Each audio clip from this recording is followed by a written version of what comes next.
Hello, in this video I will show you how to enable vibrating for calls on HOTWAV T5 Pro. So you have to start with opening your settings application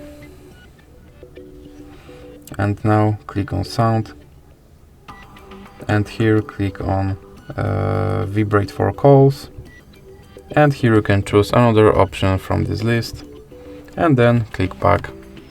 And now your vibration for calls is enabled. So that's it for this video. If you liked it, please remember to leave like and subscribe.